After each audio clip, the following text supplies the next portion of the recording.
Salatu wassalamu ala sayyidil anbiya wal mursalin wa bihi nasta'in wa ala umuri dunya waddin wa ala alihi wa sahbihi ajma'in wa ba'du. Alhamdulillah malam hari ini kita bersyukur kepada Allah berikan karunia nikmat, nikmat iman, nikmat Islam, nikmat sehat. Insyaallah kita bisa lanjutkan kajian kita telah kitab Mafahim Sia-sia Lisan Tahlil, masih membahas tentang permasalahan besar politik dunia ya. Dan kita masuk ke pertemuan kedua terkait dengan konstelasi adidaya di kawasan timur jauh ya. Eh, Timur jauh itu Asia Selatan, Asia Tenggara, dan Asia Timur ya. Walaupun nanti yang banyak dikupas itu Asia Tenggara ya sebenarnya. Sekilas di Asia Timur dan Asia Selatan gitu. Eh, Minggu lalu kita sudah bahas tentang pemahaman dasar apa yang dimaksud dengan timur jauh ya, secara geografis seperti apa, dan disebut di dalam kitab ini beberapa negara penting ya di kawasan timur jauh, dan kemarin sudah kita kupas sekilas profilnya negara-negara tersebut. Dan selanjutnya kita akan coba lihat persoalan inti di kawasan timur jauh itu apa gitu ya. Seperti itu. Eh, jadi sebelum nanti kita dalami tentang permasalahan di Far East atau timur jauh ini, di awal digambarkan tentang garis besar persoalan di kawasan timur jauh itu apa. Soal ini yang akan kita kupas di malam hari ini. Ya. Jadi kawasan timur jauh ini dianggap penting ya bagi dua negara eh, besar ya, eh, negara adidaya Amerika Serikat dan Rusia. Eh, jadi Amerika Serikat dan Rusia ini kan tergantung perspektif kita melihat petanya ya. Kalau dilihat dari peta global ya, seolah-olah Amerika Serikat dan Rusia ini kan terpisah jauh oleh Samudra Pasifik ya. Tapi kalau dilihat dari perspektif kutub ya, sebenarnya Amerika Serikat dan Rusia ini atau Uni Soviet dulu itu adalah negara yang bersebelahan, hanya dibatasi oleh kutub utara gitu ya.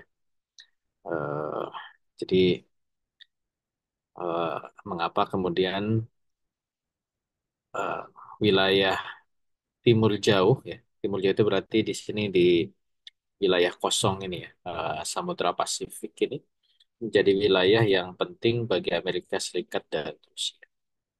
Nah, ini seringnya kita kan lihat peta seperti ini ya. Jadi antara Amerika di sebelah eh, kanan saya dengan Rusia di sebelah kiri saya ini kan seolah-olah ter, terhalang jauh ya oleh Samudra Pasifik ya, samudra terluas di dunia gitu. Eh, dan Samudra Pasifik ini menjadi natural barrier ya, menjadi penghalang alami Amerika Serikat ke arah barat gitu. Karena memang di samudra ini kan tidak ada negara besar ya. Eh, Lautan luas, hanya ada kepulauan-kepulauan sampai nanti ketemu Jepang, Cina gitu ya, dan negara-negara Asia.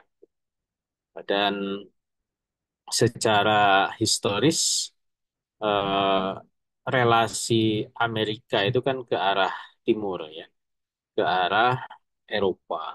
Makanya kemudian Amerika punya ikatan yang kuat dengan negara-negara Eropa dan sampai sekarang sampai dibuat apa yang disebut dengan NATO ya, North Atlantic Treaty Organization.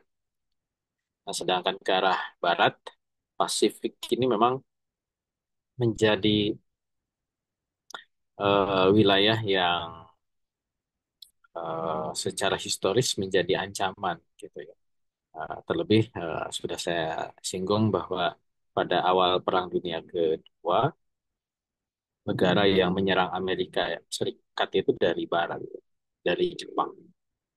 Walaupun tidak sampai ke benua, ya, hanya sampai ke Pulau Hawaii, eh, penyerangan Pearl Harbor itu menjadi catatan sejarah bagi Amerika Serikat terkait dengan Pasifik ini. Gitu. Jadi dari arah Samudra Pasifik ini kawasan Far East atau Timur Jauh menjadi penting karena memang berbatasan langsung dengan Amerika. Dan Amerika mendapatkan dua kekuatan besar yang dapat menjadi bahaya. Bahkan sudah terbukti ya menjadi bahaya yaitu Jepang. Cina sekarang menjadi ancaman bagi Amerika. Nanti kita juga akan singgung ya beberapa langkah Cina yang juga bisa menjadi ancaman bagi eh, Amerika Serikat. Ya. Nah, termasuk juga bagi Rusia. Kalau kita lihat Rusia ini kan sebenarnya dia berbatasan langsung juga dengan Far East ya, ke arah selatan gitu. Rusia ketemu Cina, kemudian juga ketemu Jepang. Jadi Rusia dengan Cina itu secara historis juga eh, ya masa lalu ya. Kekaisaran Rusia itu pernah bersinggungan dengan eh, kekaisaran yang ada di sini. Dan juga perang antara Rusia dan Jepang itu juga masih menyisakan konflik sampai sekarang. Ya. Ada beberapa pulau di antara Rusia dan Jepang ini menjadi wilayah yang dipersengketa. Jadi kita singgung. Jadi dari pandangan dua negara tadi, Amerika Serikat dan Rusia, eh, Jepang, Cina ini menjadi kekuatan yang bisa menjadi ancaman. Eh, Walaupun nanti ada langkah-langkah yang dilakukan oleh masing-masing negara untuk eh, meredakan ancaman tersebut. Maka inilah yang menjadikan eh, kawasan Far East ini, Timur Jawa ini menjadi juga kawasan yang strategis. Eh, kita menyebut Far East ini dalam, ya saya sudah singgung di pertemuan yang lalu bahwa ini adalah konsep masa lalu. Nah, mungkin kalau sekarang lebih familiar kita sebut sebagai kawasan Indo-Pasifik ya, atau kawasan Indo-Cina gitu. Eh, untuk menunjukkan aspek modernitas ya dari kawasan yang kita bahas. Oke ya, ini Pasifik yang kemudian dalam perspektif Amerika itu ada dua ya negara yang eh, punya potensi ancaman yaitu Cina dan Jepang. Nah, contoh ini yang kemudian dirilis ya oleh ini relatif baru ya tahun 2021 eh, terkait dengan peta relasi Amerika Serikat dengan negara-negara yang ada di Indo-Pasifik ya. Amerika diwarnai warna ungu. Ungu tua itu teritorial daratnya, dan Amerika juga menguasai beberapa pulau kecil ya di Pasifik. Warna ungu muda itu ZEE, zona ekonomi eksklusif. Dalam aturan UN Convention Law of Sea atau UNCLOS itu 200 mil ya dari pantai ke arah laut itu masuk ke area ZEE. Makanya menjadi meluas ya wilayah yang diklaim oleh sebuah negara termasuk Amerika Serikat. Eh, Maka itu yang dikategorikan wilayahnya Amerika Serikat, ya, yang warnanya ungu plus ungu muda, ZEE-nya. Nah, Amerika punya sekutu-sekutu utama yang diwarnai merah atau apa nih?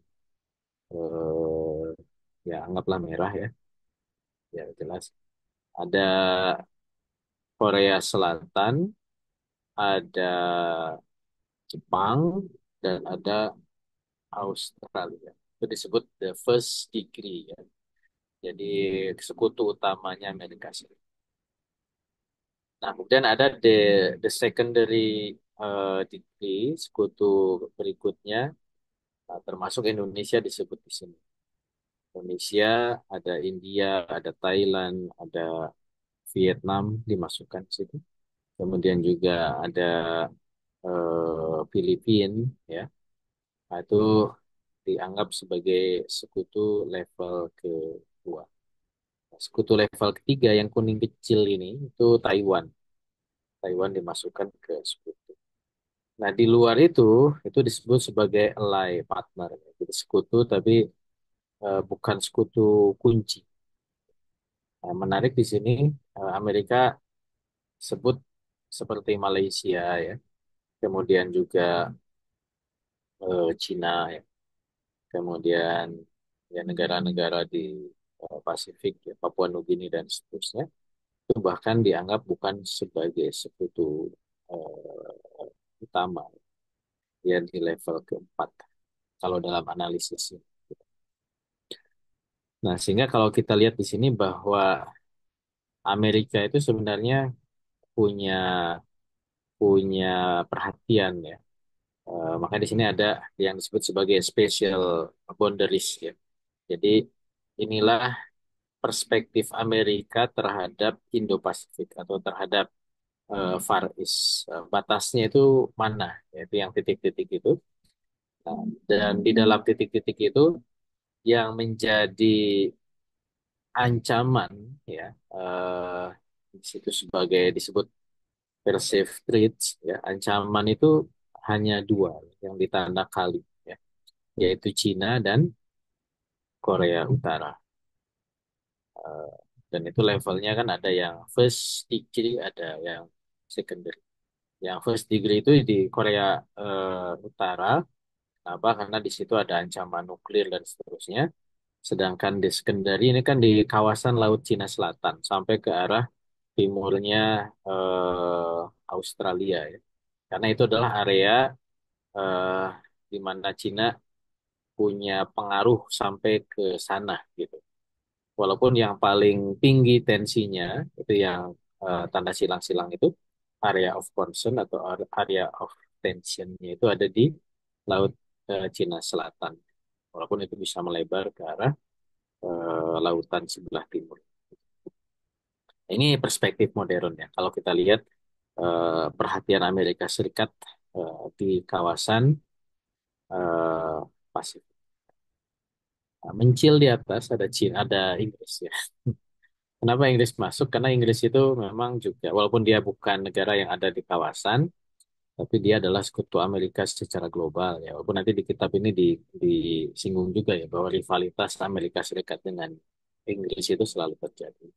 Dan negara-negara yang ada di kawasan ini juga sama-sama sekutunya Inggris ya. Kayak Australia itu kan eh, secara kenegaraan dia adalah negara Inggris sebenarnya kan. Karena kepala negaranya kan sama, Raja Charles ya. Dia nggak punya kepala negara, walaupun dia secara ini independen. Termasuk juga relasi dengan Singapura ya, India gitu. Itu kan terikat dengan Commonwealth ya. Walaupun tadi Malaysia dikeluarkan dari situ karena memang relasi dengan Amerikanya tidak terlalu signifikan. Karena Malaysia masih lebih dianggap lebih dekat dengan seperti itu. Nah, jadi ini kurang lebih eh, pemetaan nih, perspektif serikat kawasan Indo-Pasifik. Nah, ini tadi yang saya sebut sebagai ancaman dari Pasifik pada saat Perang Dunia Kedua, ya. Jadi pernah terjadi peperangan di Midway ya sampai menyerang ke Hawaii itu dari Jepang. Dan jarak dari Hawaii ke Jepang itu kan sudah dekat, ya. 3.500 kilometer. Walaupun sebenarnya jauh juga ya. 3.500 itu ya 3 kali Pulau Jawa bolak-balik. Ujung Jawa ke ujung Jawa itu kan 1.000 kilo ya kurang lebih. Eh, tapi ya itu yang kemudian dulu terbukti pernah menjadi ya, ancaman terhadap Amerika Serikat. Nah, ini Cina ya. Jadi Cina itu terus melebarkan eh, pengaruhnya ke kawasan Pasifik.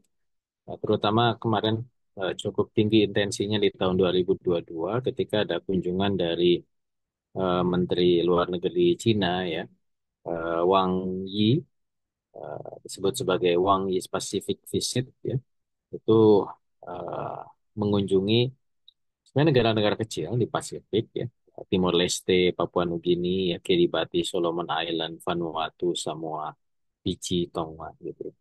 Tapi ini dianggap sebagai upaya Cina untuk melebarkan pengaruhnya ke arah Pasifik gitu.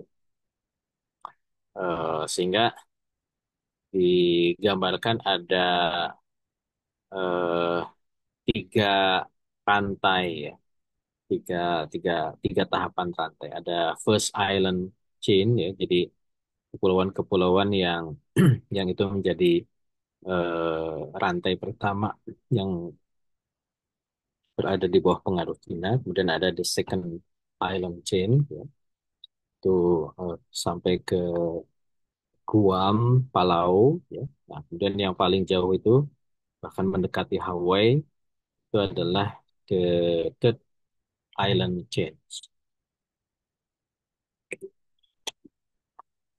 Dan kunjungan-kunjungan ini bukan hanya sekedar kunjungan biasa, karena di situ juga disepakati beberapa kerjasama dengan Cina. Dan ini dalam perspektif Amerika ini adalah ancaman. Seperti itu.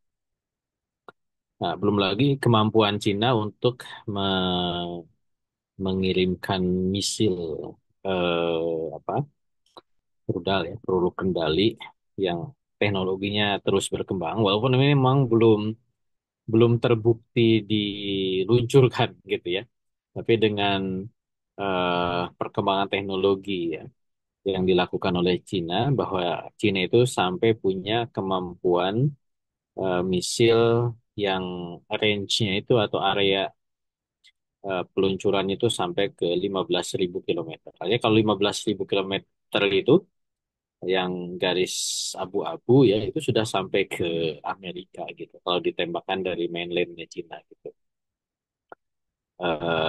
Walaupun secara faktual itu masih sekitar 5.000-an ya, yang warnanya kuning. Itu ya walaupun belum nyampe ke Amerika, tapi itu sudah juga menjadi ancaman ya buat Amerika Serikat. Nanti kita akan kupas di belakang. Makanya kemudian Amerika memastikan bahwa kekuatan di Far East ini harus dia jaga ya.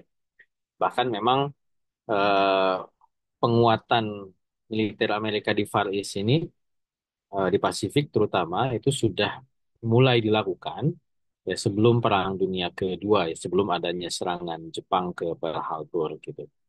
Dan kawasan ini menjadi kawasan yang Amerika eh, kuasai ya, karena itu dijadikan sebagai benteng laut dan udara ya bagi Amerika Serikat.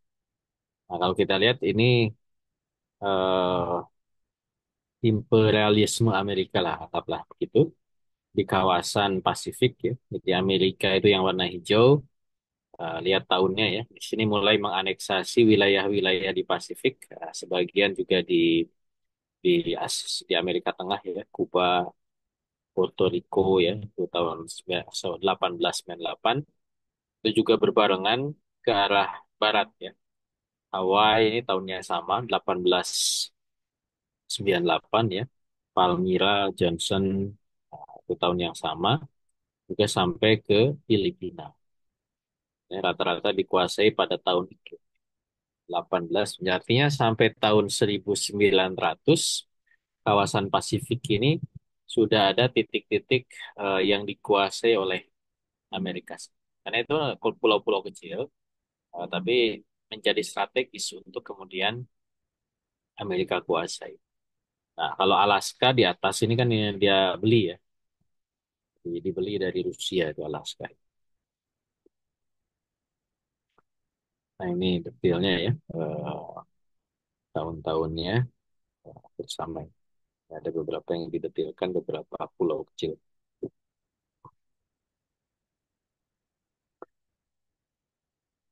Nah, walaupun nanti ada yang memang dikuasai, ya, ada yang dijadikan sebagai protektoratnya Amerika, seperti di Nicaragua dan juga Panama. Ini kan lagi ya, naik lagi nih isu Panama ya.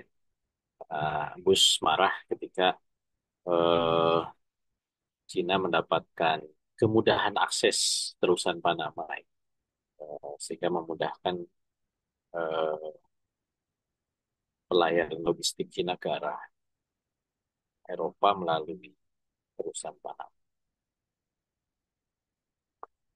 Oke, ini ya peta menjelang Perang Dunia Kedua. Ya.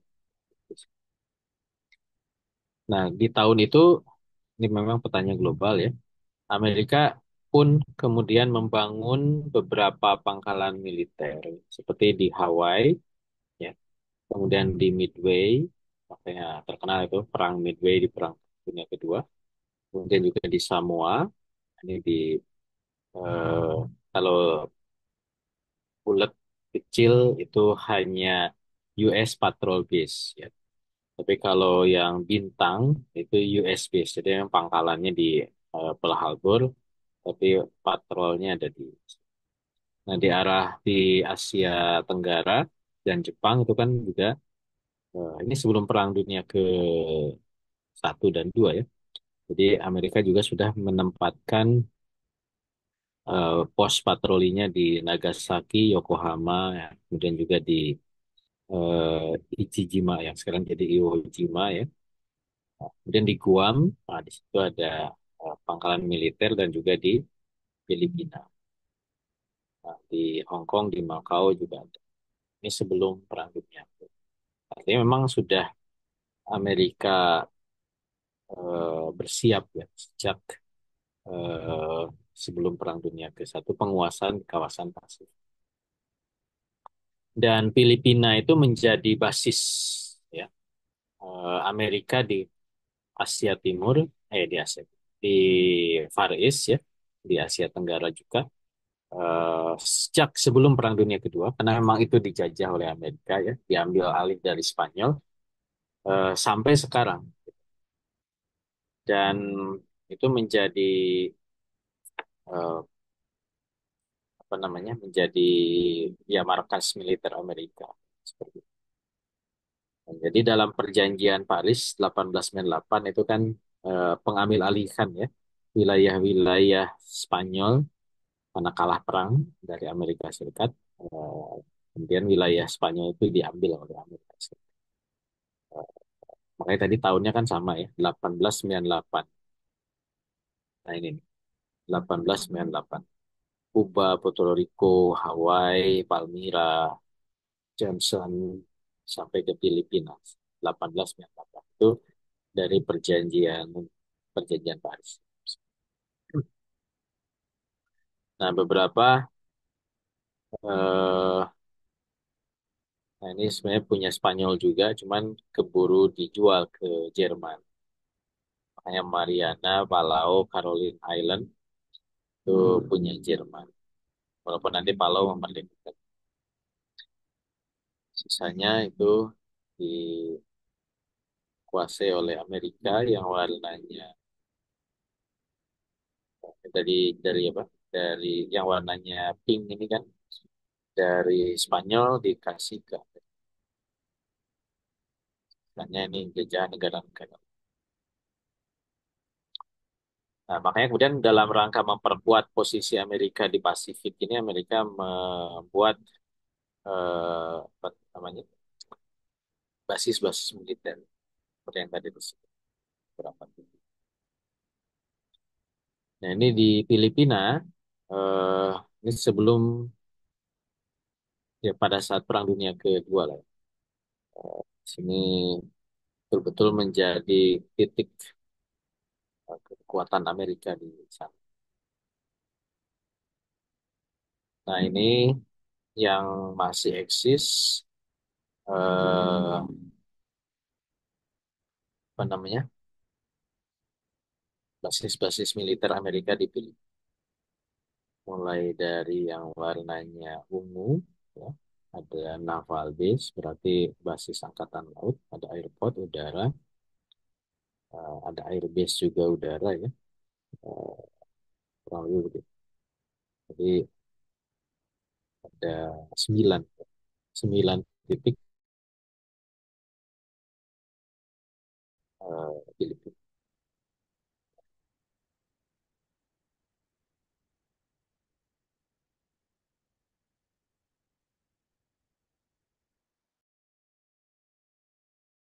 Ini kalau dipetakan dari aspek jarak ya.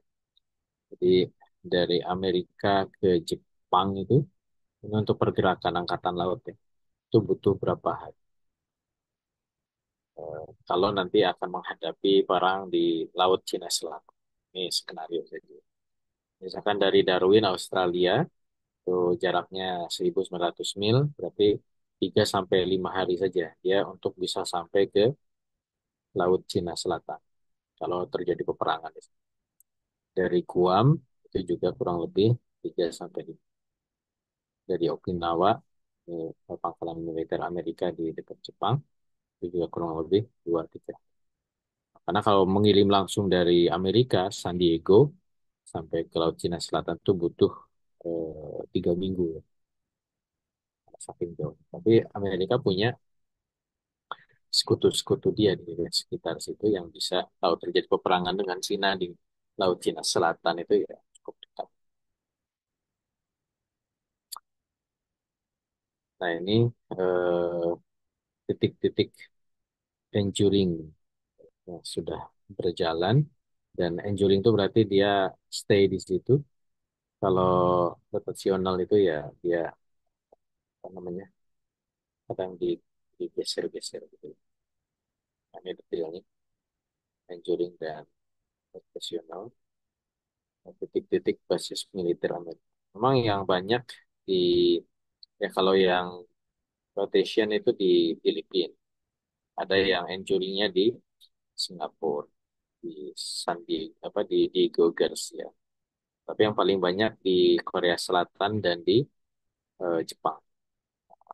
Yang agak jauh ya tadi di Guam, sampai nanti masuk di Hawaii dan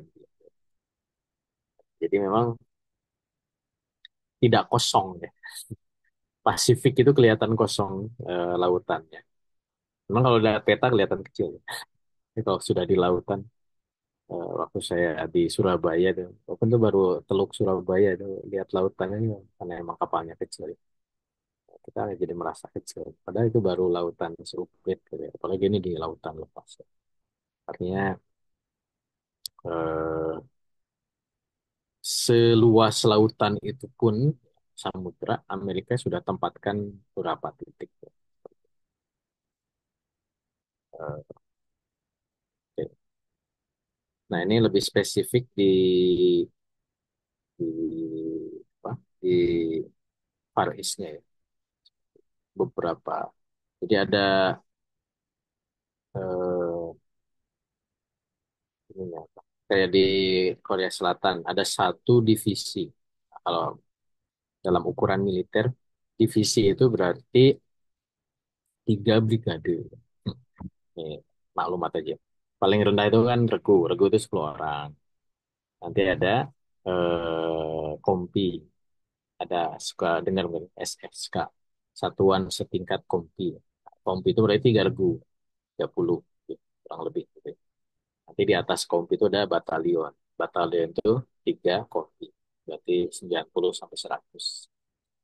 Jadi kalau ada pasukan namanya batalion, yon,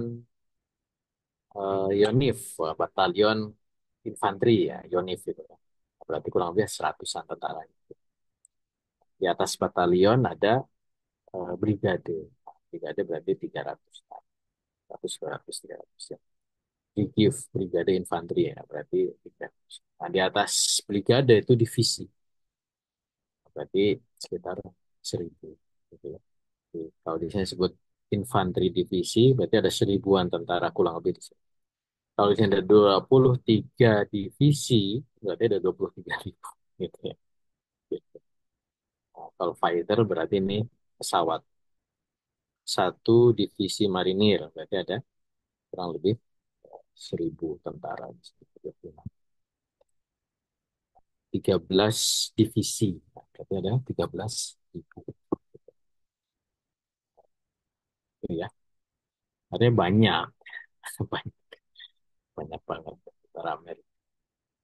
Ini di luar benua Amerika ya. Ini di luar negara ini. Mereka tempatkan di basis-basis militer di overseas ya, di luar negeri ya. Eh, ya balik lagi ya. Jadi, nah ini kita maklum bahwa memang Amerika itu negara adidaya dengan kekuatan militer yang sedemikian besar dan pasti itu butuh anggaran yang besar karena mereka pasti harus digaji, dikasih kasih logistik ya. Dan juga pasti mereka megang alutsista yang canggih. Ya, kalau kita mau berhadapan dengan Amerika itu yang musuh yang kita sedang hadapi. Nah ini juga eh, nah kalau ini ada potential new installation. Jadi ada tahun 2021 ya. Ada yang mungkin akan dibangun yang warnanya biru ya, potensial. Yang sudah beroperasi, yang warnanya kuning, sudah beroperasi. Seperti Jepang, Korea, di Guam.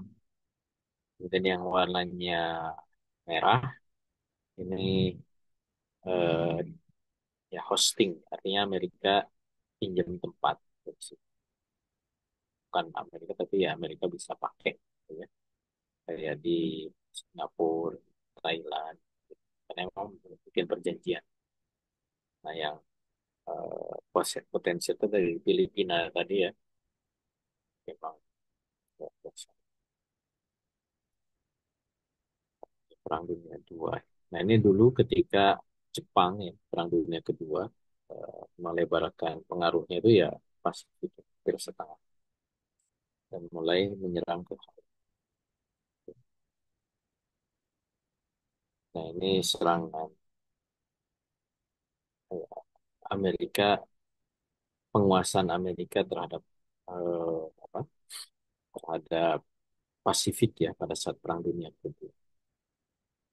Nah, ada wilayah yang memang Amerika bisa akses ya, ke arah Australia gitu itu wilayah yang aman yang menjadikan basis serangan dari arah selatan.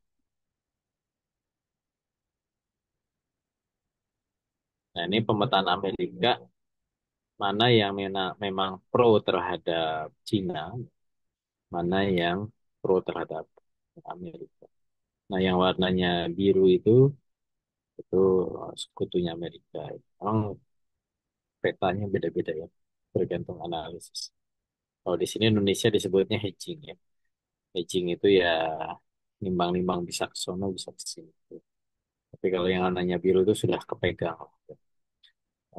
Dia leaning toward yes. Yang merah ini ancaman karena lebih dekat ke Cina. Yang menarik ini Pakistan. Dia dianggap dekat ke Cina. Kemudian juga Myanmar, Sri Lanka, ya, dan negara Laos sama Kamboja itu dianggap seperti itu.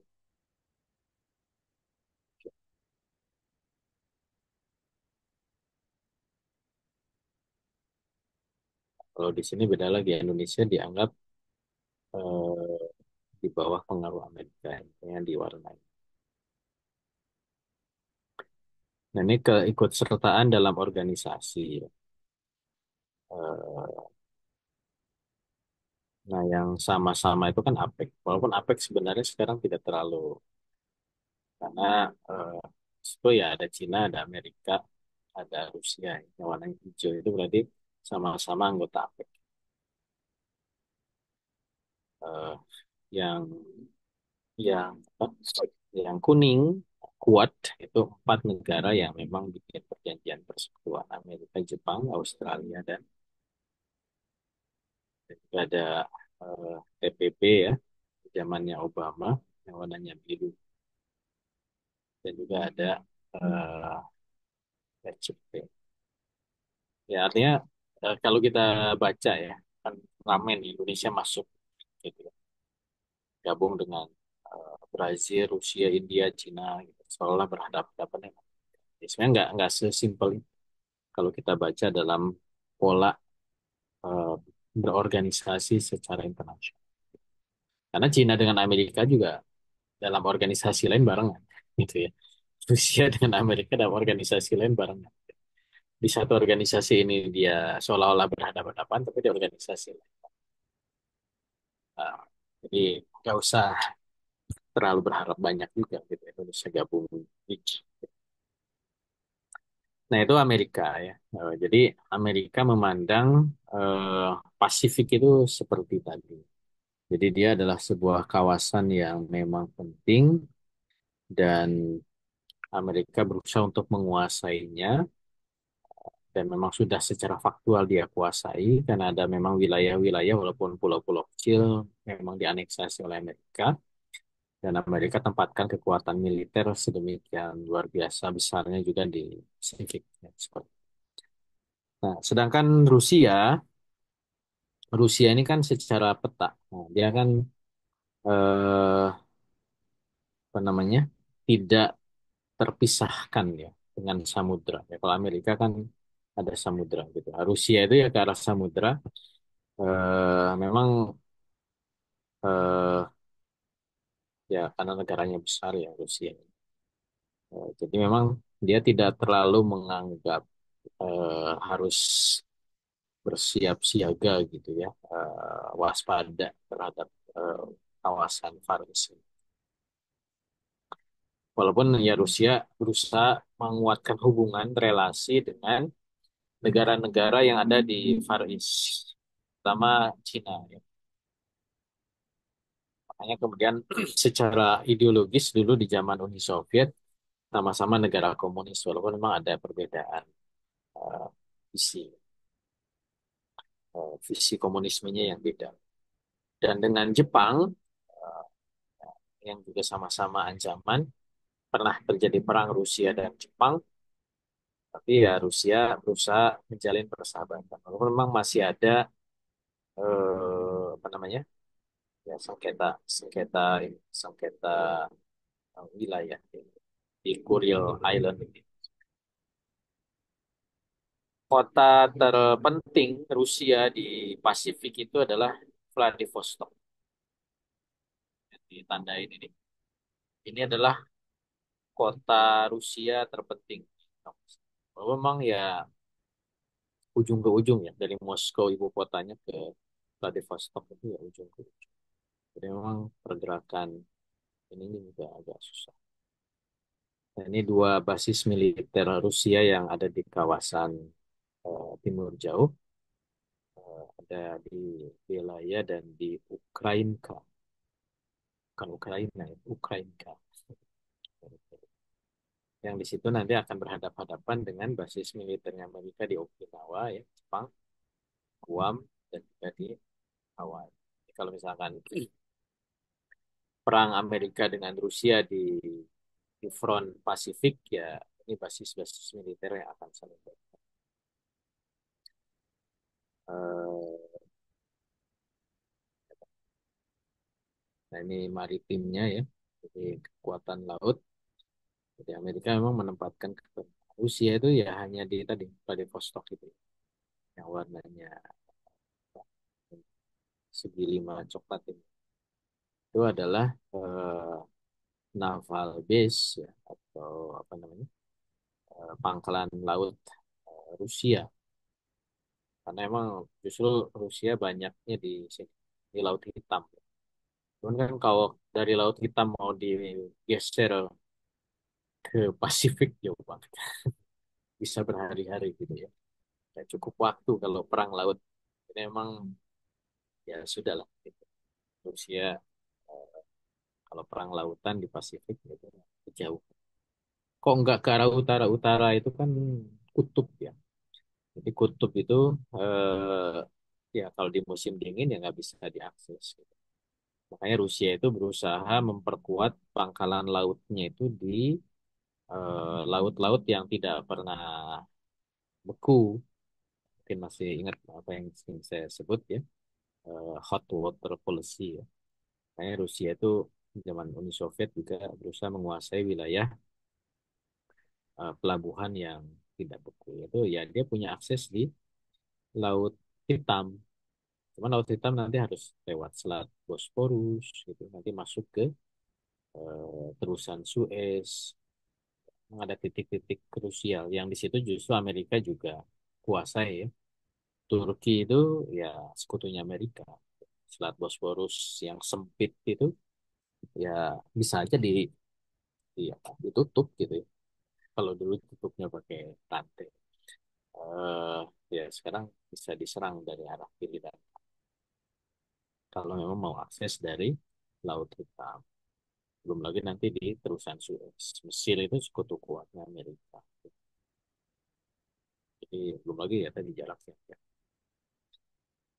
Jadi memang kurang lebih begitu.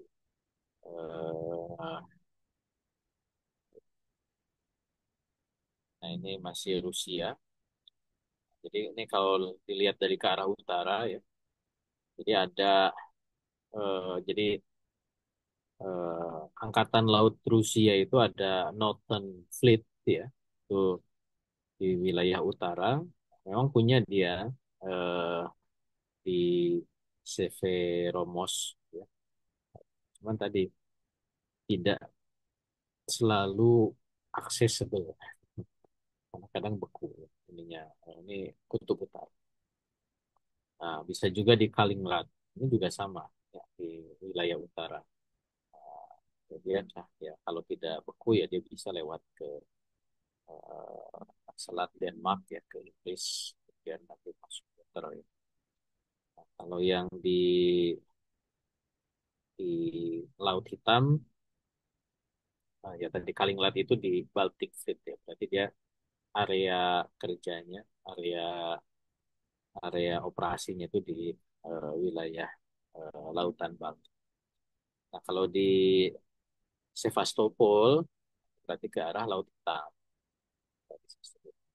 Nah, kalau di Kaspia ini sekedar di wilayah Laut Kaspia. Tidak, nggak bisa kemana-mana kecuali di situ. Ya, penguasaan di wilayah Asia Tenggara.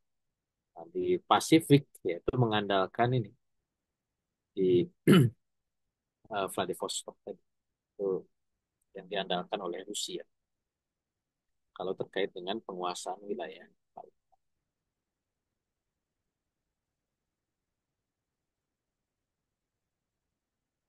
Nah, jadi kalau kita lihat peta persaingan, ya kurang lebih seperti ini. Eh, Memang negara-negara berubah ya. Ada negara-negara yang sudah menandatangani Collective Defense Arrangement ya. Itu negara-negara yang berwarna biru muda. Kanada, Jepang, Korea Selatan, Filipina, Australia, negara-negara Eropa. Itu NATO ya. Termasuk Turki tadi udah biru muda kan. Kemudian juga ada negara Quad, warnanya yang di arsir biru. Amerika, Australia, Jepang, dan India. Itu sudah ada pertanda Quad. Kemudian eh, yaitu Amerika ya. Ada non NATO ally, bukan NATO tapi sekutu Amerika. Thailand gitu ya. New Zealand, Argentina, Kolombia. Kalau di Far East ya Thailand dengan Rusia. Nah, sedangkan Rusia, Cina, yang warnanya merah gitu ya, itu ada perjanjian SCO itu di Asia Tengah ya, negara-negara Asia Tengah. Dan ada bridge. Indonesia ini belum dimasukin di sini. Tahun berapa? Ada tahun. uh, bridge. Kemudian Cina punya BRI ya, Belt Road Initiative. Sedangkan Amerika juga punya First and Second Island Chain, itu yang menghubungkan Amerika dengan negara-negara. Jadi kalau vis-a-vis Amerika versus Cina atau versus Rusia di kawasan, ya, petanya kurang lebih seperti itu. Ya, dari warna ya. Mana yang pro Amerika, mana yang pro. Ya. Walaupun ada yang berdiri di dua kaki, kayak India itu kan dia ikut bridge, tapi dia juga ikut kuat, ya kan? Kemudian Egypt, ya. Egypt itu ya dia juga ikutan bridge, Saudi Arabia ikutan bridge, tapi sekutunya Amerika. Ya. Nah ini di Arktik ya, Rusia. Jadi di Laut Kutub Utara pun memang di situ ada perebutan teritori. Amerika, Alaska yang warna hijau juga dia masuk ke Kutub Utara, Kanada juga. Kemudian Greenland itu punya Denmark. Kayak Amerika pengen ambil alih Greenland sama Panama. Seperti masuk juga guys. Nah, ya Rusia berusaha berhubungan dengan Jepang karena memang ya secara historis pernah ada konflik ya. Eh, tapi ya dan kebutuhan-kebutuhan energi dan lain sebagainya. Nah, ini juga hubungan Rusia dengan Jepang juga cukup. Dan beberapa negara di kawasan Far East-nya Rusia itu juga punya hubungan dagang dengan negara-negara lain. Nah ini sengketa antara Rusia dan Jepang. Ya, ada perebutan di Pulau Sakhalin waktu Perang Dunia ke ya sebelum Perang Dunia ke satu ya. Kemudian akhirnya bisa dikuasai oleh Rusia. Ini batas tahun 45. Kemudian di Kepulauan Kuril memang geser-geser terus antara wilayah yang dikuasai oleh Rusia dan yang dikuasai oleh Jepang. Dan beberapa pulau itu masih sengketa sampai sekarang. Ada 4 pulau yang diklaim oleh kedua negara.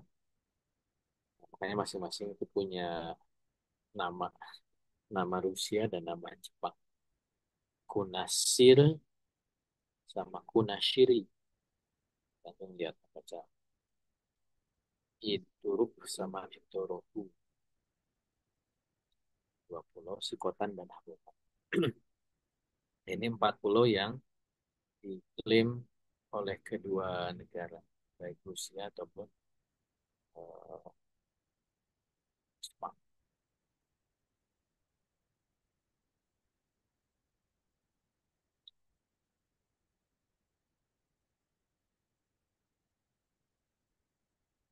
Dan ini status quo, ya. Jadi, belum dipastikan. Nah, jadi eh, itulah kondisi di Far East.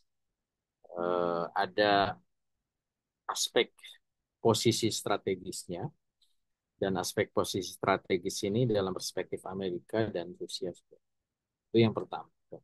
Dan yang kedua dari aspek penjajahan, ini nanti kita akan kupas lebih dalam, tapi ini sekilas dulu ya, bahwa di Far East ini ada eh, wilayah-wilayah yang dijajah oleh Inggris, Prancis, Belanda, bahkan Portugis ya. Termasuk juga Filipina itu dikuasai oleh Amerika, tapi itu kan baru ya. Eh, Tidak masuk ke kolonialisme di abad ke 18, 19 gitu. Makanya dalam eh, dalam aspek penjajahan ini 3 negara yang secara utama itu menjajah di kawasan Timur Jauh, Inggris, Prancis, dan Belanda. Nah, Portugis juga ada, tapi ya sebagian kecil saja. Nah, ini kurang lebih peta jajahan ya. Jadi yang eh, kuning ini yang pernah dijajah oleh Inggris, kuning. Yang orange Belanda, ya. Nah, Portugis kecil, ada sedikit di Timor Leste dan di Makau, warna hijau ya. Kemudian Perancis itu ya di Indochina dan sebagian kecil di Pasifik. Seperti peta lain, ada Jerman, sebenarnya Jerman itu beli ya, jajah. Ya, dari Belanda, Perancis. Ya, Perancis juga kecil aja di Indochina. Ya, paling besar Inggris, Belanda. Nah, Belanda ya Indonesia aja sebenarnya.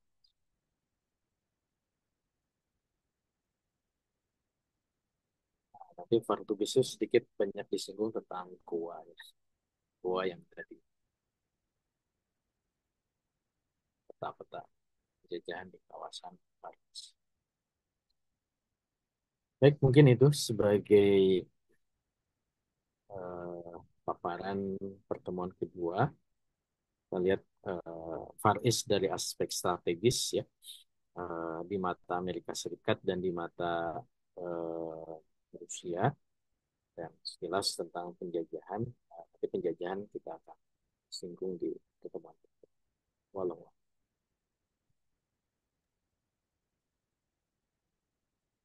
Ya, Alhamdulillah. Eh, Syukran Ustaz. Ini kita dapatkan setidaknya ada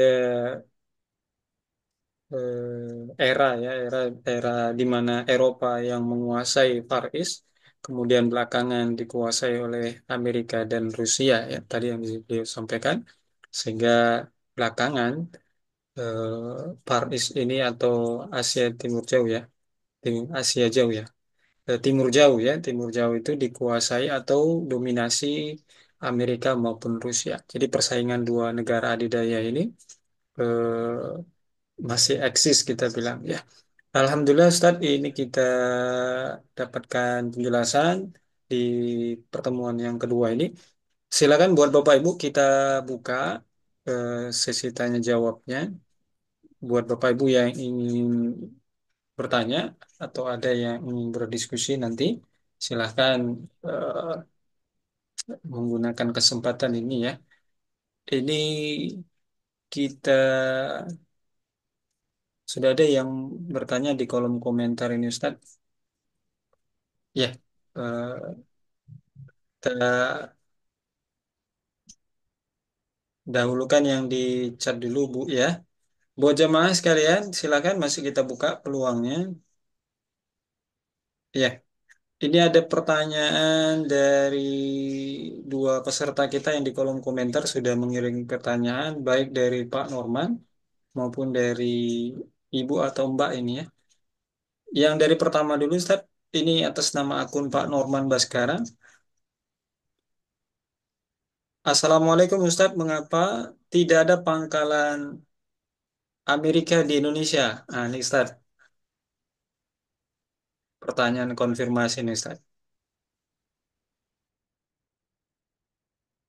ya, secara normatif ya karena memang tidak ada perjanjian kerjasama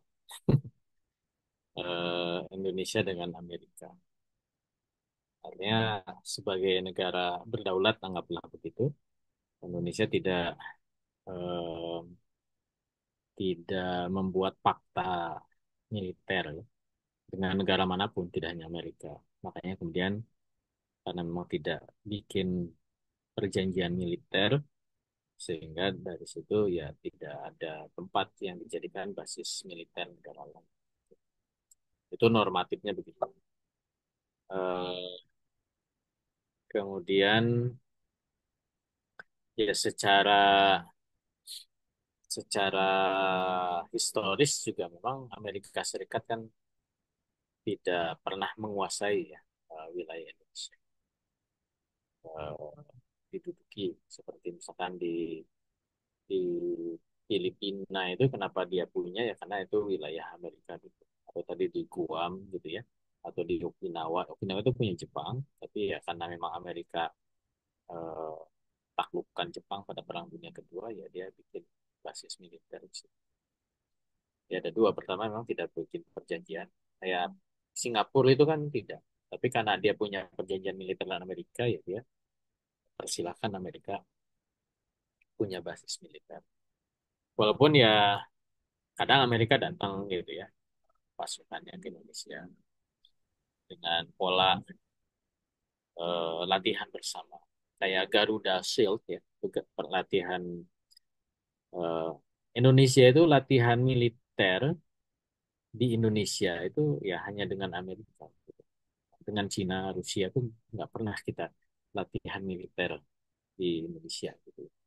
Nah, itu ada perjanjiannya, walaupun ya tidak sekuat fakta militer. Persenjataan kita beli eh, pesawat tempur kayak F-16 itu kan dari Amerika. Ya itu ya kurang lebih. Ya, syukuran Ustaz. Alhamdulillah sudah ditanggapi Pak Norman ya. Kemudian pertanyaan kedua dari Ibu atau Mbak Afifah, akun Afifah ya. Ustadz mohon bertanya, mana yang lebih punya pengaruh, Amerika atau Cina di Indonesia, Ustaz? Dari dua negara ini, mana yang paling punya pengaruh? Eh, jadi ada pengaruh politik keamanan, ada pengaruh ekonomi. Eh, Ekonomi juga ada ekonomi dasar, ada ekonomi cabang kalau bahasa saya. Kalau politik keamanan itu Amerika, Amerika Serikat. Kenapa Amerika Serikat? Ya karena tadi latihan militer dengan Amerika. Kita nggak pernah latihan militer dengan Cina ya. Eh, Kemudian juga ada kerjasama militer Indonesia dan Amerika ya. Pengadaan alutsista dan lain sebagainya. Termasuk juga pengiriman atau beasiswa eh, militer ya Indonesia di Amerika. Jadi ada perwira-perwira militer Indonesia yang disekolahkan di Amerika. Kerjasama. Makanya politik keamanan itu Amerika. Termasuk ya misalkan partai-partai politik pemenang pemilu di Indonesia itu ya pasti itu dekat hubungannya dengan Amerika Serikat. Setiap pemilu itu Duta Besar Amerika memastikan siapa yang akan menang, baik partai ataupun individu, dan itu diyakinkan bahwa memang yang akan menang itu tidak akan mengganggu kepentingan Amerika. Kalau ekonomi, eh, kalau ekonomi dasar ya kayak penguasaan tambang, tambangnya juga tambang tambang utama kayak minyak, kemudian emas gitu ya. Itu Amerika yang menguasai ya, kayak Freeport, kemudian juga tambang minyak ya melalui Chevron gitu ya. Nah, itu Amerika Serikat. Walaupun sekarang misalkan tambang-tambang yang tidak terlalu ini ya, kayak batu bara, kemudian nikel itu kan Cina mulai masuk. Seperti itu.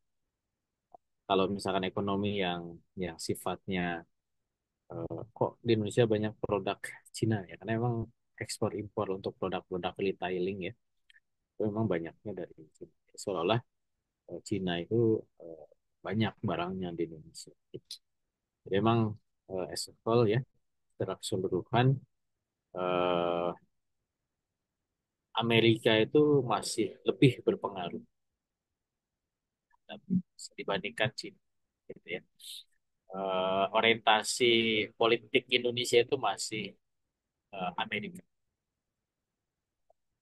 Cina itu ya tadi dia bisa bermain di Indonesia dalam koridor yang diizinkan oleh Amerika. Bahasa saya mungkin begitu. Walaupun. Ya, Alhamdulillah sudah ditanggapi ya Ibu Afifah. Ini kita kasih kesempatan dulu ke Ibu Faiz. Masih bergabung Ibu? Iya masih. Oke, Ah, jazakumullah khair. Assalamualaikum warahmatullahi wabarakatuh. Izin bertanya, Ustadz, ada beberapa hal. Yang pertama, tadi di slide Ustadz tentang rantai pengaruh di eh, yang dirancang oleh Cina ke beberapa negara kepulauan di Pasifik. eh itu kan apa namanya?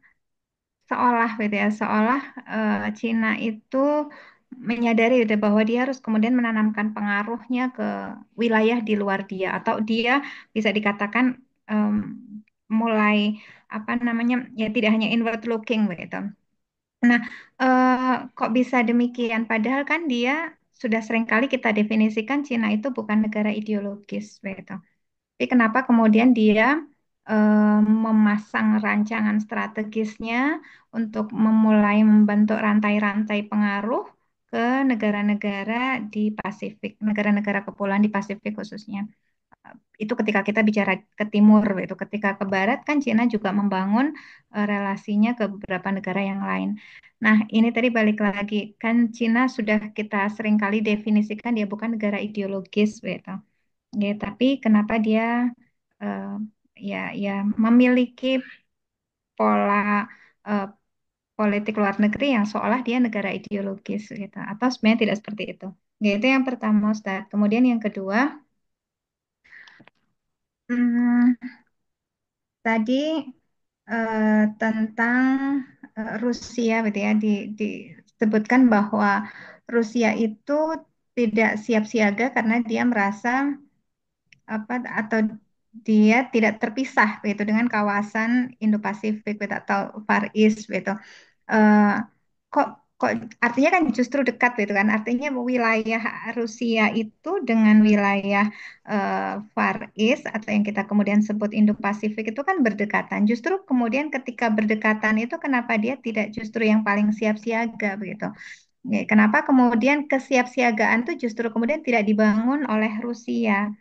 Padahal kalau kita bicara tentang potensi trade gitu ya, ketika kemudian dekat itu kan lebih lebih berpotensi menyerang gitu daripada kemudian masih berjarak gitu. Seperti Amerika dengan apa, Indo-Pasifik itu kan ya masih berjarak gitu, tapi Amerika kan kemudian telah memasang rancangan strategisnya yang begitu begitu apa kuat gitu ya, ya sampai kemudian tadi yang sudah Ustadz paparkan. Balik lagi ke Rusia. Kenapa kemudian justru Rusia itu tidak merasa harus harus memasang banyak apa namanya istilahnya ya, harus siaga lah begitu kalau bahasa kitab itu, karena kemudian karena dekat, justru kan harusnya sedekat itu ya semakin siaga. Ya, itu yang kedua. Kemudian masih relate tentang Rusia.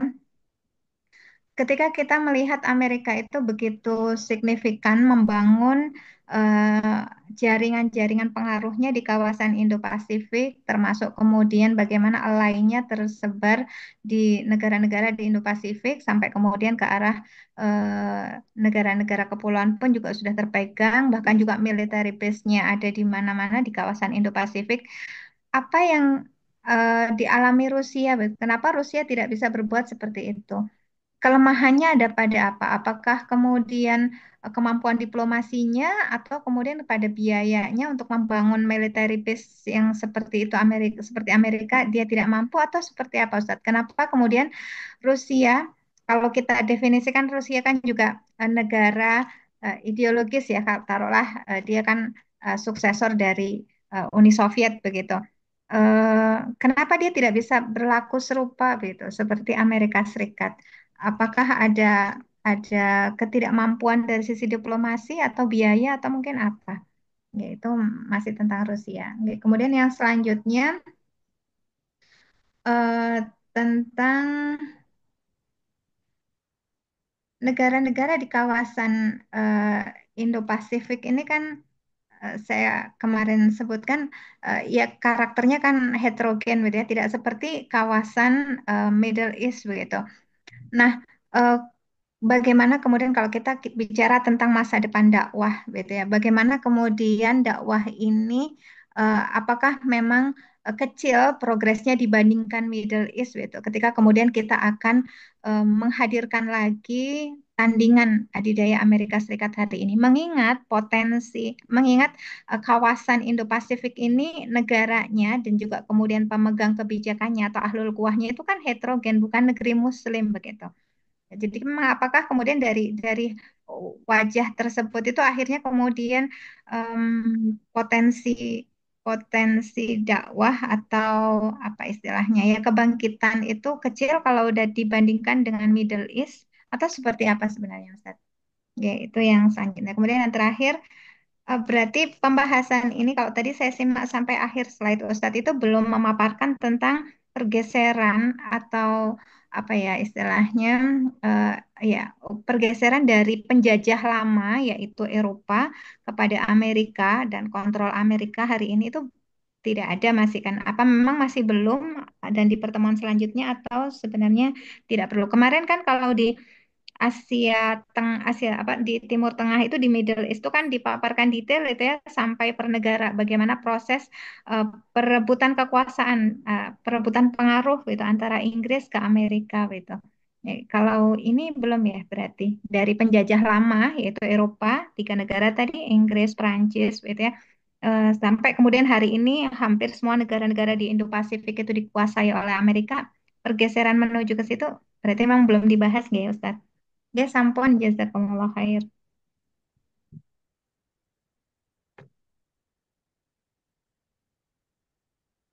Ya, baik. Eh, yang terakhir dulu. Ya, emang belum. Makanya tadi kan di awal disebutkan eh, sebelum menjelaskan itu, ini rangkumannya. Rangkuman itu dua, terutama menjelaskan Far East dari aspek posisi strategisnya. Makanya tadi kita singgung bagaimana posisi strategis menurut Amerika Serikat dan menurut Rusia. Kemudian yang kedua, dari aspek penjajahannya. Nah, penjajahan juga masih rangkuman. Eh, Minggu depan kita detilkan sedikit, baru nanti masuk ke dinamika di masing-masing negara. Jadi tadi di slide akhir kan baru menjelaskan bahwa di Far East ini negara yang pernah menjajah mana saja. Ada Inggris, Prancis, Belanda. Gitu. Ada Portugis sedikit, Amerika gabung apa ada jajahan tapi juga tidak tidak dihitung sebagai era kolonialisme. Itu yang terakhir. Kemudian tentang Cina ya. Eh, ya Cina itu dia melebarkan pengaruhnya ke Pasifik, termasuk juga ke Afrika ya. Eh, bukan dalam arti Cina sebagai negara ideologis, ya. Walaupun dia negara komunis, tapi komunisme Cina itu bukan komunisme yang disebarluaskan, tapi komunisme yang dijadikan alat untuk menstabilkan kondisi dalam negeri. Makanya orientasi politik luar negeri Cina itu bukan penyebaran paham ideologi Cina gitu. Kalaupun ada, mereka kemas dalam konteks budaya gitu. Tapi itu juga sangat-sangat sangat-sangat samar gitu ya. Karena bicara budaya kan bicara yang sangat sangat cair ya. Beda dengan cara ideologi. Eh, lalu apa yang dilakukan Cina itu goalsnya yaitu kepentingan nasional sebenarnya. Bagaimana menaikkan leverage politik Cina di level global dengan kemampuan Cina untuk memberikan tawaran-tawaran secara ekonomi gitu, sehingga nanti mendapatkan keuntungan-keuntungan yang sifatnya ekonomi yang pragmatis gitu. Sehingga kan tawarannya itu ya eh, apa namanya bantuan keuangan, mungkin membangun infrastruktur, tapi dengan bunga yang tinggi sehingga nanti menjadi depret gitu ya, jebakan utang yang kemudian nanti trapnya itu eh, ya dia bisa mendapat keuntungan dari jebakan utangnya. Gitu. Kan pelabuhannya diambil alih dan seterusnya. Dan itu yang dilakukan oleh Cina baik ke negara-negara dunia ketiga ya di Asia, di Afrika dan juga di Pasifik. Jadi ke arah sana, bukan ke jadi bukan berarti melebarkan pengaruh itu selalu alasan ideologis. Di awal kan juga sudah disinggung ya di bab-bab awal bahwa eh, kalau dia negaranya bukan negara mabdai ya tentu eh, apa namanya hitoh negaranya itu ya hitoh yang sifatnya pragmatis gitu. Kejayaan negara atau kepentingan ekonomi gitu di level global. Yang kedua tentang Rusia. Jadi Rusia itu negara yang luas ya, luas banget gitu.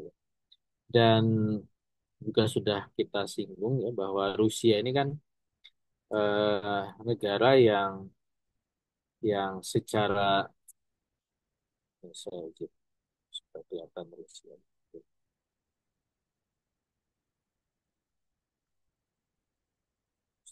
Nah,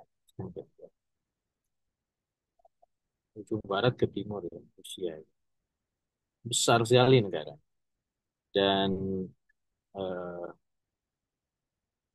dari sisi komposisi demografinya Rusia itu kan negara Eropa gitu artinya eh, mayoritas ya hampir 80% penduduk itu ada di bagian Eropa ya. Dari pegunungan Ural ke arah barat gitu Moskow dan seterusnya sedangkan di daerah Siberia yang wilayah yang sangat luas yang berbatasan dengan kutub utara sampai ke Far East itu ya penduduk yang jarang. Makanya tadi kota terpenting Rusia di Far East itu kan Vladivostok itu tadi. Dan itu juga tidak terlalu banyak itu penduduk. Artinya memang orientasi Rusia itu tidak ke Pasifik gitu. Orientasi.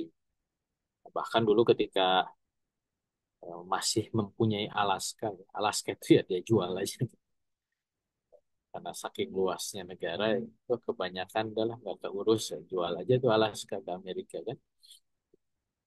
Eh, makanya kemudian kalau dianggap tidak siap siaga memang tidak punya orientasi ke sana. Artinya Rusia juga mengandalkan penjagaan wilayahnya itu dengan dengan instrumen hukum internasional gitu ya. Bukan dengan penyiapan kekuatan militer ya, menjaga wilayah bahkan melebarkan pengaruh. Ya contoh tadi sengketa dengan Jepang ya di Kepulauan Kuril itu juga ya sebenarnya bagi Rusia kan nothing tulus ya, kehilangan dua pulau. Dia masih luas kok gitu. Cuman ya dia diamin aja gitu dalam arti tidak tidak terlalu penting juga gitu. Tapi ya pentingnya adalah bagaimana Rusia itu menjaga teritori secara keseluruhan dalam instrumen hukum internasional. Sehingga kalau kalau gitu ya terjadi perang gitu ya. Dan Amerika juga kalau menyerang Rusia ya tidak signifikan juga penguasaan wilayah di arah Siberia gitu. Karena tetap pusat kekuasaannya itu ada eh, di Rusia Eropa gitu ya, bukan di Rusia Siberia. Belum lagi memang faktor internal ya. Negara besar Rusia ini dengan nah ini yang membedakan dengan Cina ya. Kalau Cina itu kan dengan ideologi komunisme itu bisa mengekang ke dalam sehingga soliditas internal melalui mekanisme partai itu jalan gitu. Partai tunggal, partai komunis. Tapi Rusia ini kan dia beralih tuh ya dari pasca runtuhnya Uni Soviet menjadi negara demokratis, dia niru ala Barat, tapi dia juga tidak fully demokratik gitu ya. Tapi dengan sistem demokrasi ala Barat ini menjadi goncangan politik internal terjadi kan. Makanya cukup relatif stabil ini pada masa Putin gitu. Vladimir Putin itu dia dengan otoritarianismenya sudah berkuasa lebih dari 3 periode, eh, masuk 3 periode ya. Kalau dihitung dengan masa sebelumnya berarti lebih itu cukup relatif menjaga stabilitas Rusia dan membawa Rusia kembali ke haibah internasional. Walaupun tidak cukup untuk bisa kembali seperti pada masa Uni Soviet. Gitu. Karena memang PR internalnya juga cukup besar ya, bagi Rusia, negara yang sangat sangat besar. Gitu. Makanya ketika perang di Ukraina pun kan pada itu Ukraina yang perkiraan dunia internasional itu sekali libas beres gitu ya. Ini kalau kata orang Sunda ngayayai gitu, bertele-tele gitu, nggak beres-beres. Gitu. Eh, menang, mundur lagi ya. Jadi ketika menerjunkan fully effort militernya ke Ukraina itu juga tidak tidak bisa gitu ya. Karena memang dia harus mengukur juga untuk menjaga stabilitas Rusia secara seluruh. Itu untuk Rusia. Eh, yang ketiga, apa Rusia itu tidak mampu? Ya memang betul dia tidak mampu, tidak secara biaya juga lemah. Kalau kita hitung di fire eh, eh, power global, global firepower itu di ukuran tentang kapasitas kekuatan Rusia di level dunia kan juga turun ya dari urutan kedua, ketiga sekarang gitu ya. Dan artinya kan kemampuan finansialnya berat gitu. Kalau kemampuan diplomatik ya emang Rusia kan begitu, tipikal diplomatiknya. Dia tidak seofensif seperti dia zaman Uni Soviet. Karena memang tadi tidak ada alasan ideologis. Eh, tidak ada motif ideologis lagi. Karena Rusia itu walaupun dia itu suksesor dari Uni Soviet, pelanjut dari Uni Soviet, tapi dia bukan negara komunis kan. Dia negara negara liberal, negara negara demokratis gitu. Nah, dalam dalam eh, diplomasi Rusia di level global itu sama dengan Cina. Itu tidak bawa-bawa ideologi, tapi bawa kepentingan nasional, membawa tawaran-tawaran yang dianggap menjadi alternatif terhadap hegemoni Amerika. Tapi ya itu kapitalisme juga.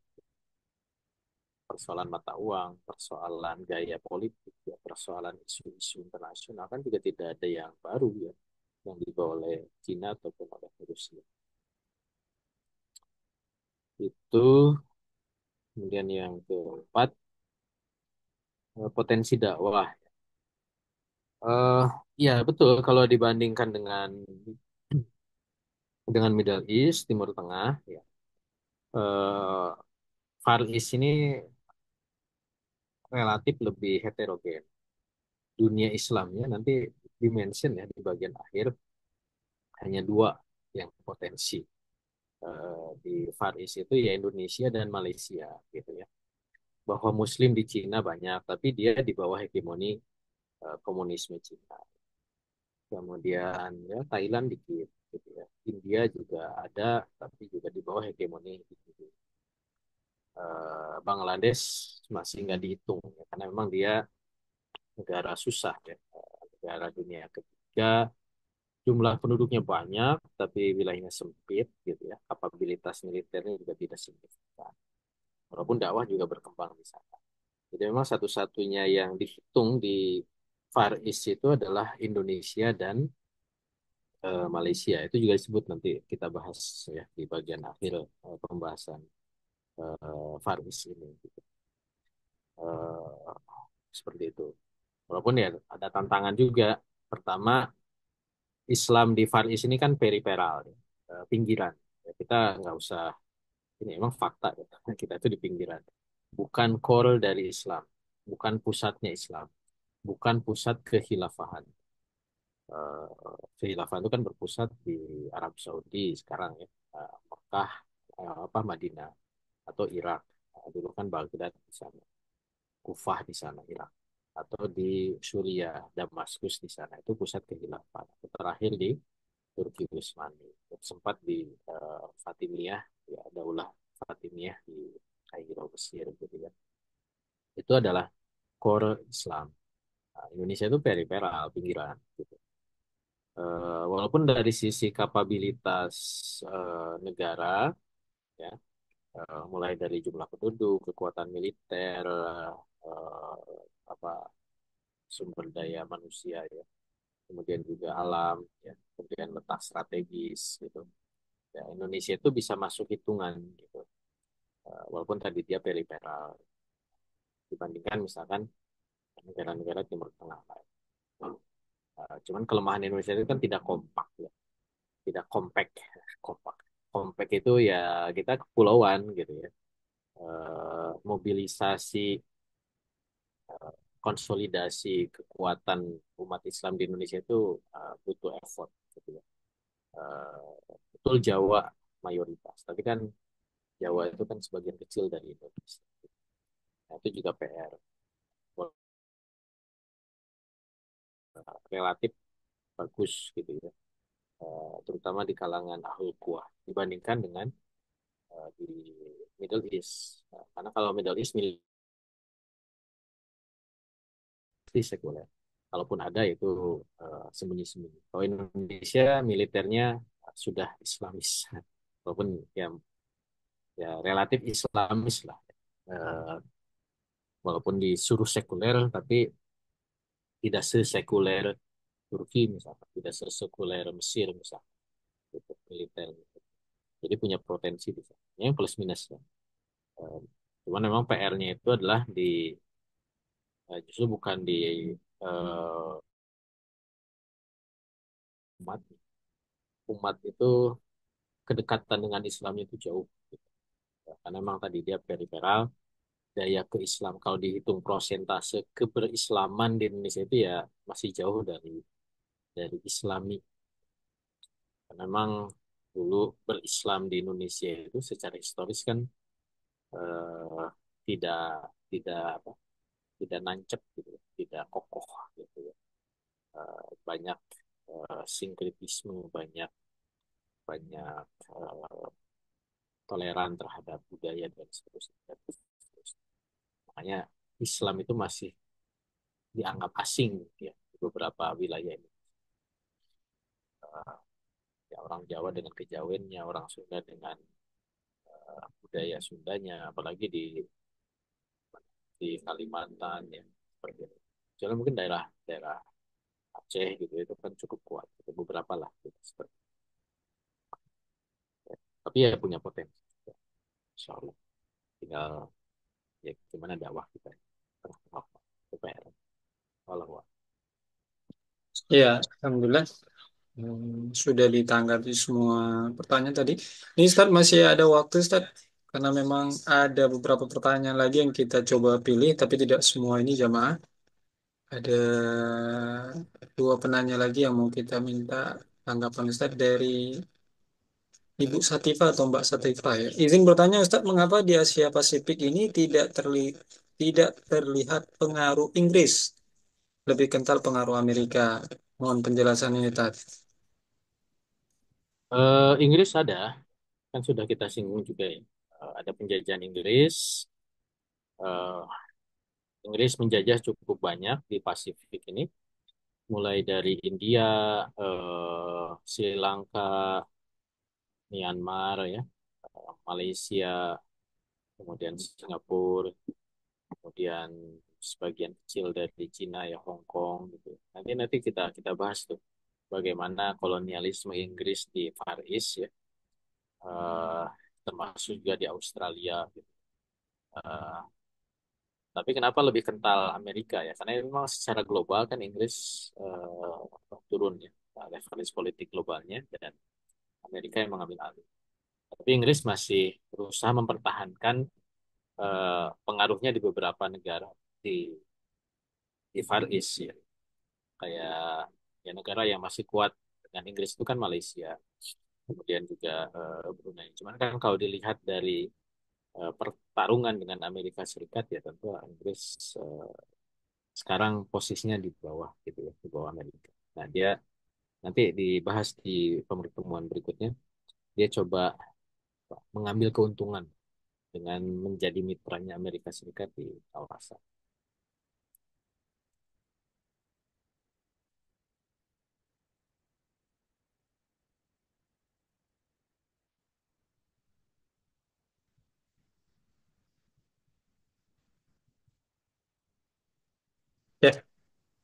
Em, ini ada pertanyaan lanjutan dari akun Waldi Al-Munawar. Mohon izin Pak atau Mas ini. Ini beliau menyatakan begini, Ustaz, apakah ini perdebatan konseptual antara negara ideologis Amerika dengan negara non ideologis seperti Cina? Ternyata faktanya praktek di lapangan Cina seperti pasar ekonomi bisa mengalahkan pasar ekonomi Amerika sebagai negara ideologis. Dengan fakta seperti ini, AS menganggap Cina sebagai ancaman dengan berbagai pemboikotan yang dilakukan Amerika terhadap Cina. Ini hanya sebatas teori konseptual atau gimana nih, Sar? Ternyata faktanya Cina lebih mengungguli dari aspek ekonomi. Nah, ini gimana, Tat? Tanggapannya, Tat? Ya, tentu harus dibedakan ya antara eh, pertarungan pengaruh secara global ya dengan misalkan perang dagang gitu ya atau persaingan ya persaingan dagang gitu. Mengukurnya sederhana saja. Kalau misalkan bicara ideologi, ekonomi misalkan, ya pertanyaannya kan sistem ekonomi apa yang dipraktekkan negara dunia? Kan kapitalisme. Cina punya tawaran apa? Kan nggak ada konsep baru ya konteks eh, sistem ekonomi global nggak ada. Tapi kalau dalam konteks praktikal ya dagang, jualan, ya itu kembali ke hukum pasar ya, tergantung produk, tergantung harga gitu ya. Dan di situ kemudian terjadilah persaingan pasar gitu. Ketika teknologi berkembang, Cina walaupun awalnya mungkin apa plagiasi, niru gitu ya, dan dia terus berinovasi, bikin produk-produk baru, akhirnya kemudian produk-produk Cina laku, apalagi murah, dan itu menjadi ancaman terhadap produk-produk yang dikeluarkan oleh Amerika, itu ya praktikal begitu gitu. Sehingga ya Amerika mengancam ya pemboikotan dan seterusnya. Saya pikir itu dua hal yang berbeda ya antara penguasaan sistemik dalam konteks kapitalisme global dengan pertarungan perdagangan di level praktikal gitu. Eh, dan tidak selalu itu kan nanti tergantung tergantung produknya kalau dagang ya. Mungkin kalau misalkan di bidang elektronik ya Amerika ya walaupun gini juga ya itu sangat sangat subjektif ya. Eh, karena kan produk itu tergantung serapan. Kalau produk militer itu Amerika masih belum ada lawan. Cina enggak. Coba pesawat tempur di dunia itu kan nggak yang pakai produk Cina kan nggak ada gitu ya. Tanknya punya Cina kan nggak. Indonesia itu nggak ada satupun produk-produk militer tuh enggak gitu. Kalau di produk militer. Kalau elektronik ya mungkin Cina ada gitu ya. Produknya tergantung. Film misalkan ya mungkin Amerika masih gitu. Saingannya sama itu ya tidak dengan Cina. Jadi memang tergantung nanti jenis produknya gimana gitu. Eh, Nah, Amerika melakukan boykot itu kan juga terkait dengan ancaman ya kayak eh, produk Huawei ya. Apa Amerika boykot karena ada kekhawatiran iklan teknologi dengan 5G. Artinya Amerika justru lebih ideologis melihat ancaman produk Cina bukan hanya sekedar jualan barang gitu, tapi juga ada motif motif ancaman terhadap keamanan negara ya Amerika juga lakukan pencegahan-pencegahan gitu. Nah, produk teknologi juga kan kayak Amerika boykot TikTok misalnya. Karena ya dia menilai ada ancaman karena memang mungkin juga produk-produk aplikasi di Amerika tidak kalah misalnya. Itu memang sangat sangat relatif kalau untuk hal-hal itu. Ya walau Ya, eh, ini saya coba konfirmasi dulu nih. Masih cukup banyak waktu nih, Tat. Karena ada pertanyaan ini yang ada dua lagi nih. Iya, ini pertanyaan yang dari Pak Norman juga nih, Ustaz. Mengapa benua Amerika yang pernah dijajah negara Barat bisa bangkit dan menjadi negara daya, Ustaz? Apakah ideologi kapitalisme begitu kuat atau faktor lainnya? Sebelum dijawab, Tad, ini ada tambahan sedikit Tad, terkait dengan Amerika, seperti yang Ustaz sampaikan tadi. Di bahasan yang lalu, kita mengenal istilah terminologi isolasi Amerika. Itu kan terjadi sebelum Perang Dunia Pertama. Nah, lantas peta yang Ustaz sampaikan atau tadi buat yang disampaikan, Amerika malah sudah keluar dari negerinya sendiri, menyebarkan berbagai potensi militernya, kekuatan militernya. Nah, jadi apa korelasi atau terminologi isolasi itu batasannya apa itu, Ustaz? Kalau dikaitkan dengan pertanyaan yang dari sini. Mohon tanggapannya, Ustaz. Ya, harus dibedakan ya penjajahan Amerika itu. Itu kan eh, bangsa Eropa datang ke Eropa, ke Amerika kan. Nah, itu menjajah natif di sana kan, bangsa Indian gitu. Yang bangkit itu kan bukan bangsa Indian kan punah. Ya bukan punah sih, hanya mereka terpinggirkan, termarginalisasi dan seterusnya. Justru ketika bangsa Eropa bikin koloni-koloni, nah koloni-koloni yang juga orang Eropa itu yang kemudian mereka melawan pemerintahan kolonialnya gitu. Jadi beda gitu ya antara penjajahan di Amerika dengan penjajahan di Asia atau di Afrika gitu. Jadi yang melawan itu ya sebenarnya orang-orang sono juga, orang-orang apa Eropa yang ingin melepaskan dari koloni Inggrisnya gitu ya, koloni Prancisnya gitu. Itu kalau di Amerika Utara. Gitu. Beda kalau dengan di Amerika Selatan, nah itu memang sudah ada percampuran ya, antara penjajah dengan orang setempat, kemudian muncul keinginan melepaskan dari penjajahan Spanyol dan juga Portugis di sana. Jadi eh, itu yang harus kita pahami perbedaan apa yang terjadi di benua Amerika. Jadi penjajahannya itu nggak sama dengan kolonialisme di belahan dunia lain. Dan ketika orang-orang Eropa mendirikan negara di Amerika, ya, bikin negara Amerika, ya mereka sudah membawa konsep-konsep kapitalisme yang dibawa dari Eropa dan juga yang dikembangkan di Amerika. Jadi bukan kemudian itu diusung oleh eh, pihak yang dijajah gitu ya. Sehingga ketika perang antara Amerika dengan Inggris itu sebenarnya perang di antara sesama mereka gitu ya.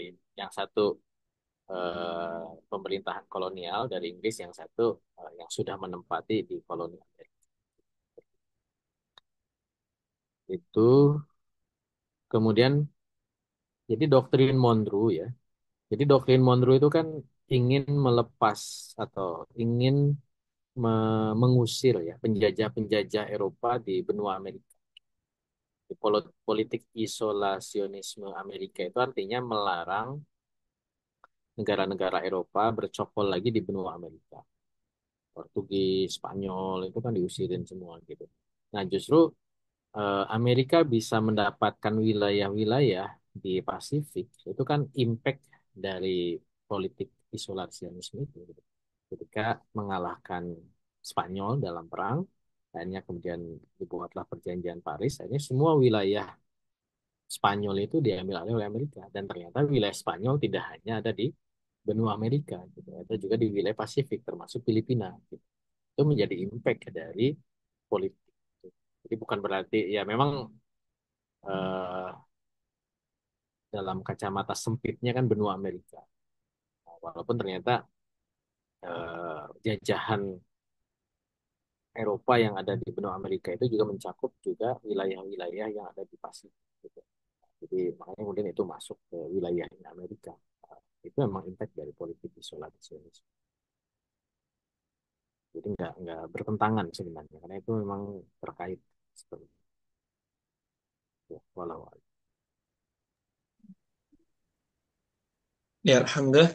Sepertinya semua pertanyaan ini sudah terjawab. Oke, terima kasih Bapak Ibu. Ini Ustaz ada yang disampaikan saat sebagai closing statement? ya insya Allah minggu depan kita lanjut dengan penjajahan Eropa ya di Far East. Ya. Tadi baru prolog saja. Nah, nanti kita dalami jajahan Inggris seperti apa, jajahan Prancis seperti apa, dan jajahan Belanda. Sedikit ada empat ya. Inggris, Prancis, Belanda, dan Portugis. Ya. Walaupun kalau Portugis kan di-mention aja, tapi nanti nggak apa-apa, kita coba urai sedikit lah tentang masing-masing jajahan. So, nanti kalau tadi ditanyakan gimana peralihan ke Amerika, ya nanti berikutnya juga akan ulas bagaimana kemudian Amerika mengambil alih jajahan-jajahan Eropa ini eh, ke Amerika. Insya Allah di pertemuan